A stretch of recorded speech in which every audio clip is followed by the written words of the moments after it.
కాబట్టి మాకు ఏమైనా డబ్బులు వచ్చేటట్టు చూడండి సార్. ఎట్లా సార్ ఇంకోటి మాకు నా నేమ్ అందులో రిటైర్మెంట్ అయినట్టు ఏమైనా లిస్టులు పంపిర్రా సార్ మాది? ఎవరి లిస్టు? గవర్నమెంట్ దగ్గర ఉంటాయి కదా మీది? సార్ గవర్నమెంట్ దగ్గర ఉంటాయి కదా మీ లిస్టు. ఉండదు సార్. ఇప్పుడు మన కొద్దిగా ఎకనామికల్ గా కొద్దిగా చాలా ఇబ్బంది ఉంది సార్ మనకి. కాబట్టి కొద్దిగా జీపీఎఫ్ కూడా రాలేదు. జీపీఎఫ్ రాలేదా? జీపీఎఫ్ రాలేదు సార్. ఏది రాలేదు సార్. ఒక పైసా రాలేదు. ఏది పెన్షన్ వస్తుందా? పెన్షన్ మాత్రం వస్తుంది సార్. 50%. 50% అయితే ఇప్పుడు పిల్లలకి ఇబ్బంది. వాళ్ళు ఎవరు డెవలప్మెంట్స్ లేరు. నాకు మొత్తం నా మీద డిపెండ్ అయి ఉన్నారు. నాకు చాలా ఇబ్బంది ఉంది సార్. వేరే ఏం లేదు. ఏంటంటే డబ్బులు లేక పిల్ల ఫ్యామిలీతో ఇబ్బంది. ఎంత రావాలి మీకు ఇంకా సార్? ఎంత రావాలి? నాకు 65 లక్షల దాకా రావాలి సార్. అబ్బాబ్బాబ్బా 65 lakhs దాకా రావాలి. ఇప్పటిదాకా ఒక్క రూపాయి కూడా రాలేదు సార్ నాకు. హెల్త్ ప్రాబ్లమ్ గా నాకు బీపీ షుగర్ అని కొన్ని హెల్త్ ఇబ్బంది ఉన్నాయి సార్. నేను ఎక్కడ బయటికి వెళ్ళలేకపోతున్నా. ఇంట్లోనే ఉంటున్నా. కొంచెం డబ్బులు వచ్చేటట్టు చూడండి సార్. తప్పకుండా సార్. మన ఈ గవర్నమెంట్ మాకు లిస్ట్ పోతుందా సార్? మాది రిటైర్మెంట్ అయినట్టు అట్లా ఎందుకు పోదు? వాళ్ళకేం తెలియదు నీది. నువ్వు రామన్న కోట్లో చేసినావు కదా, రామన్నపేట. రామన్నపేట కోట్లో జూనియర్ పెన్షన్ వస్తుందంటే అంతే. ఇది కార్డ్స్ అని వాళ్ళ దగ్గర ఉండే అబ్బా. నాకు ఏం పోస్ట్ ఉండే?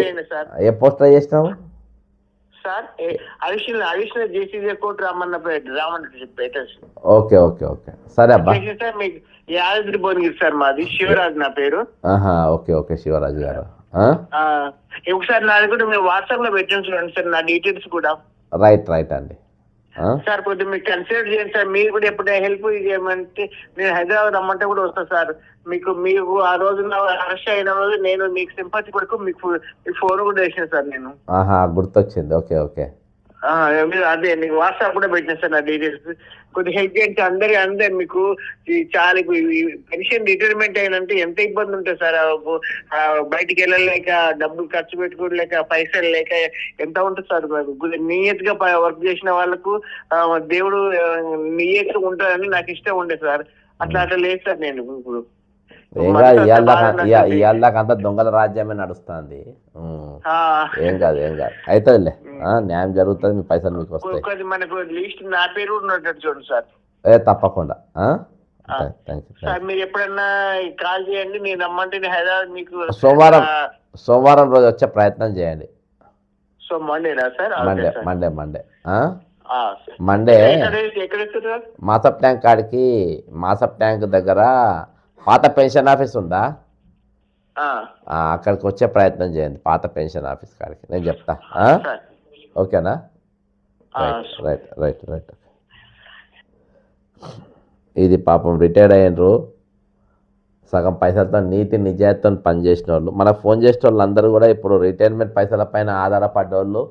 కేవలం అందరూ కూడా నీతి నిజాయితీతో పనిచేసిన వాళ్ళే వాళ్ళు. హలో నమస్తే అన్న చెప్పన్నా. ఫస్ట్ ఈ నెలల బాధ్యత 9 ఏళ్ళు అయింది. ఇవాళ వాళ్ళ న్యాయం జరుగుతలేదు. దాని మీద చేసిన తర్వాత ఇది చేసి ఇప్పుడు రిటైర్డ్ ఎంప్లాయీస్ మీ రెండో ఫోన్ అన్న. చెప్పండి అన్న. ఏందన్నయ్య బ్యాడ్ ఈవినింగ్ ఒకటి. ఇట్లా రోజుకు సంఖ్య పెరుగుతున్నది కానీ ఎక్కడి బొంగలు అక్కడే ఉంది. బ్యాడ్ ఈవినింగ్ మళ్ళీ ఏమైంది? మనకు రోజుకు సంఖ్య పెరుగుతుంది. ఎప్పుడు ఏ క్షేమం నుంచి ఏ వార్త వచ్చేది తెలుస్తలేదు కానీ. అవును. ఇప్పుడు మనం రాష్ట్ర వ్యాప్తంగా కొందరు కమ్యూనికేషన్ ఇచ్చారు, కొందరు కమ్యూనికేషన్ ఇవ్వడం లేదు. ఏమైతుంది అన్నట్టుగా అవును. ఎవరి బాధలు వాళ్ళు పడుతున్నారు. నేను ఒకటే విషయం అన్నయ్య, ఏం లేదు, మీ ద్వారా అడుగు ప్రభుత్వాన్ని. అసలు మాకు న్యాయంగా ఇవ్వాల్సి ఉందా లేదా? ఒకటి ఇవ్వకపోతే ఎందుకు ఇవ్వట్లేదు? ఒక కారణం చెప్తే మేము మొత్తం డ్రాప్ అయితే డబ్బులని. నేను కాదు, అందరిని ఒప్పిస్తా డ్రాప్ కావడానికి. మా డబ్బులా కష్టార్జితమా కాదా? ఎందుకు ఇవ్వడలేదు? కారణం చెప్పమనండి. ఆర్థిక పరిస్థితి బాగాలేదు, నేను ఒప్పుకుంటా. మరి ఉచిత పథకాలు, ఈ సంక్షేమ పథకాలన్నీ వేల కోట్లు, లక్షల కోట్లు ఎట్లా వెచ్చిస్తున్నారు? రవాణ, నువ్వు ఈ ప్రశ్న ఒకవేళ రేవంత్ రెడ్డి గారిని అడిగితే మాకు పైసలు ఇవ్వాలన్నా వద్దా అంటే నీకు ఇచ్చేది లేదంటాడు. ఎందుకు ఇచ్చేది లేదు అంటారంటే నేను చెప్తాను ఎందుకు చెప్పాను బ్రదర్. వాళ్ళు ఈ అంటే ప్రజానాయకులు ప్రజల కోసం సేవ చేయాలనే ఉద్దేశం ఉన్నోళ్ళు కాదు. ఒకవేళ ఆ ఉద్దేశం ఉంటే ప్రజలకు అందుబాటులో ఉన్న ఇళ్లల్లో ఉండేటోళ్ళు. నంబర్ 1 డైలీ ప్రజా దర్బార్లు పెట్టేటోళ్ళు, ప్రజలను కలిసేటోళ్ళు. ఇది చిన్న రాష్ట్రం. రాజశేఖర రెడ్డి గారు ముఖ్యమంత్రిగా ఉన్నప్పుడు కిరణ్ కుమార్ రెడ్డి గారు ఏంది, రాజశేఖర రెడ్డి గారు ఏంది, ఎవరైనా లాస్ట్ నాదెండ్ల భాస్కర్ గారు నెలవుల ముఖ్యమంత్రి కూడా వీళ్ళందరూ కూడా కామన్ మ్యాన్ కలిసేది. రోజుకు మినిమం 1000-2000 మందిని కలిసేది. వీళ్ళు ఏడ కలిసిరబ్బా? వీళ్ళు ఏమైనా కలుస్తున్నారా? ఈయన కానీ ఉప ముఖ్యమంత్రి కూడా కలుస్తలేడబ్బా. ఉప ముఖ్యమంత్రి ఫైనాన్స్ మినిస్టర్ పెట్టుకున్న ఆయన మొత్తం జాతీయ స్థాయిలో అసలు ఆయన అలిచిపోతాడు. అసలు ఈ దేశాన్ని రాష్ట్రాన్ని అభివృద్ధి చేయలేక ఈయన అలిచిపోయినట్టు ఫీల్ అవుతుండ్రు. ఈయన కూడా అట్టే ఫీల్ అవుతుంది. నేను ఒక సమాధానం నీకు స్ట్రైట్గా చెప్తా. ఇవాళ అందరూ దాదాపు రిటైర్ అయిన వాళ్ళు కానీ, ఉద్యోగులు కానీ, పెన్షనర్స్ కానీ ఎవరెవరిని కలిసే అవసరం లేదు. నేను స్ట్రైట్ క్వశ్చన్ అడుగుతున్నా బ్రదర్. నేను ఒకటి ఈరోజు మీకు సంబంధం ఏందనంటే, ఈరోజు ప్రభుత్వ ఎంప్లాయ్ అంటే ఏంటంటే, ప్రభుత్వ ఎంప్లాయ్కి మన కాన్స్టిట్యూషన్ ఆఫ్ ఇండియాకు వాళ్లకు ఒప్పందం మధ్యలో, దాన్నే కమిటెడ్ ఎక్స్పెండిచర్ అంటారు. ఇవాళ నేను రాజ్యాంగం ఏం చెప్తుంది? రవికుమారే కదా మీ పేరు?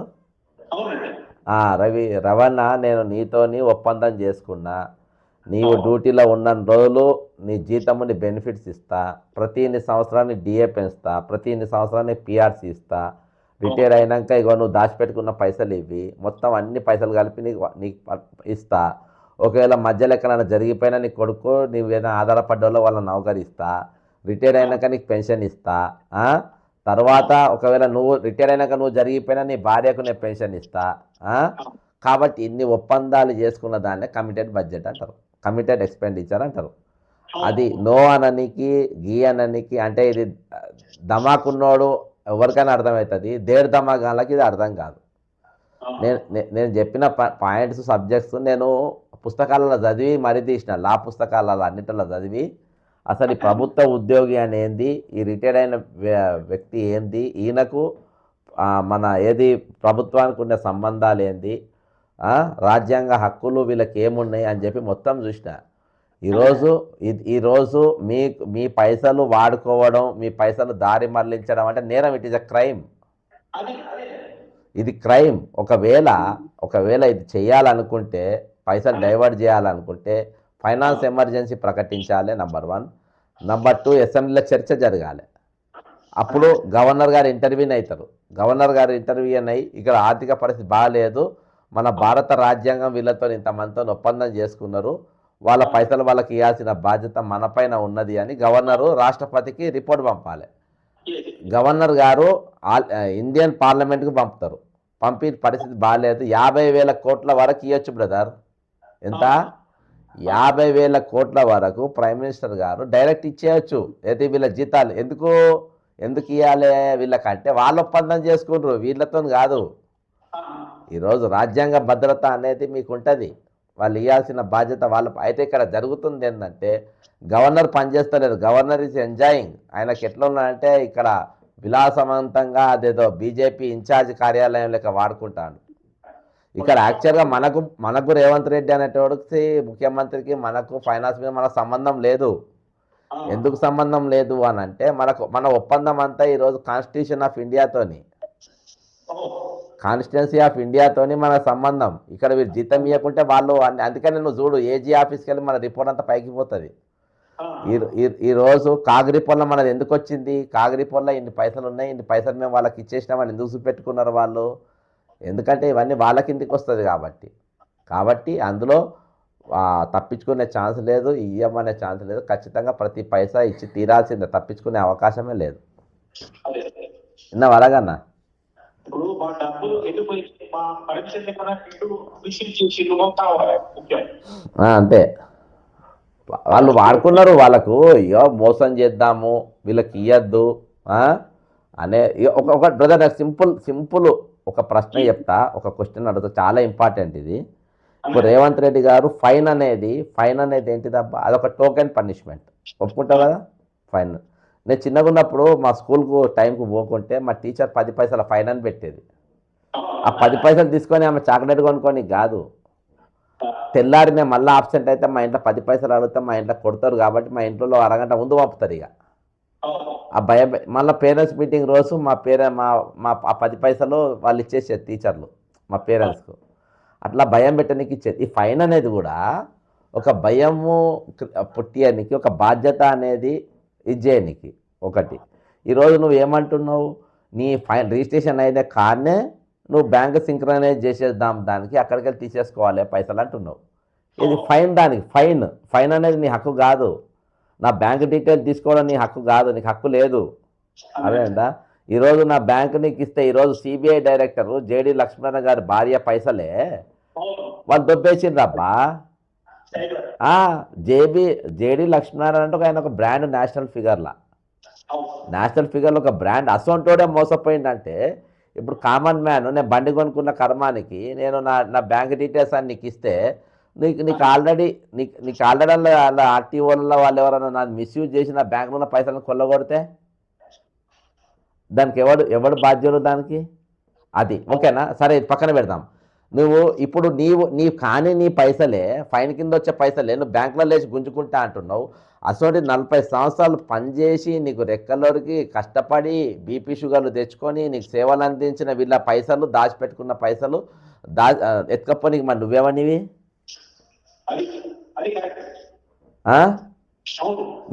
నువ్వేమని బాబా? ఈరోజు నేను నా ట్రాఫిక్ పైసలు, ఫైన్లు నీ పైసలు కాదు అవి నువ్వు వేస్తున్న ఫైను. అర్థమైందా? అది వేస్తున్న ఫైన్, అది అక్రమంగా, అది కూడా నేను అక్రమంగా తీసుకుంటా అంటున్నావు. ఇవాళ నీకు సంబంధం లేని పైసలే అక్రమంగా తీసుకుంటా అంటున్నావు. 1 రూపాయి కూడా తక్కువ చేయ అంటున్నావు. నేను బరాబర్ హెల్మెట్ పెట్టుకొని, సీట్ బెల్ట్ పెట్టుకొని బరాబర్ నడిపితే నీకు 1 రూపాయి కూడా నేను ఇచ్చేదే ఉండదు ఇక. అయితే కానీ మేము దాచిపెట్టుకున్న పైసలు నువ్వు ఇయ్యనంటావు, నువ్వు దాచిపెట్టుకుంటా అంటావు. ఇది ఎక్కడ న్యాయం? మరి మేము ఎట్లా వసూలు చేయాలి? మేము ఎట్లా లింకులు చేసుకోవాలి? అవునా కదా అన్న?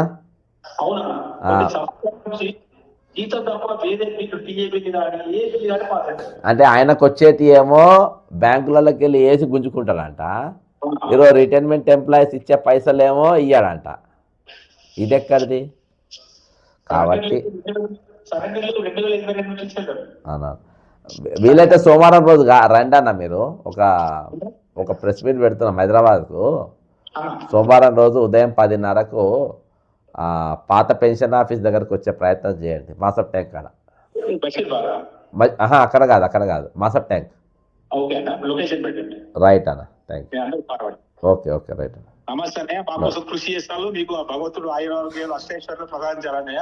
Thank you brother. ఈ పోరాటం మీరు తప్పకుండా విజయం సాధిస్తారని ప్రతి ఒక్కరూ మీ మీద ఆశ పెట్టుకుని ఉన్నాం. అది వదిలేదే లేదు. ఎందుకంటే నాయకులను నమ్ముకునేటట్లేదు, ఎమ్మెల్సీలను నమ్ముకునేటట్లేదు, ఎవరి నోట మాట వస్తలేదు. మీరు ఒక్కరైనా మా గురించి ఎంత కష్టపడుతున్నారు. చాలా థ్యాంక్స్ అన్నయ్య. Good night. ఇది ఇవాళ మనం చేసినటువంటి లైవ్ షో. ఖచ్చితంగా ఈ వీడియో ఉన్నవారు, చూసిన వారు అందరికీ షేర్ చేయండి. ఈరోజు రిటైర్డ్ మన ఫైన్ల రూపకంగా హక్కు లేని ఫైన్ మీదనే బ్యాంకులు సింక్రనైజ్ చేసి పుంజుకుంటా అన్నాడు. 40 సంవత్సరాల నీ దగ్గర సర్వీస్ చేసి దాచుకున్న పైసలు ఎత్తుకపోయి నువ్వేమని రేవంత్ రెడ్డి గారు? దీనికి మీ సమాధానం చెప్పండి. జై తెలంగాణ, అమరవీరులకు జోహార్లు.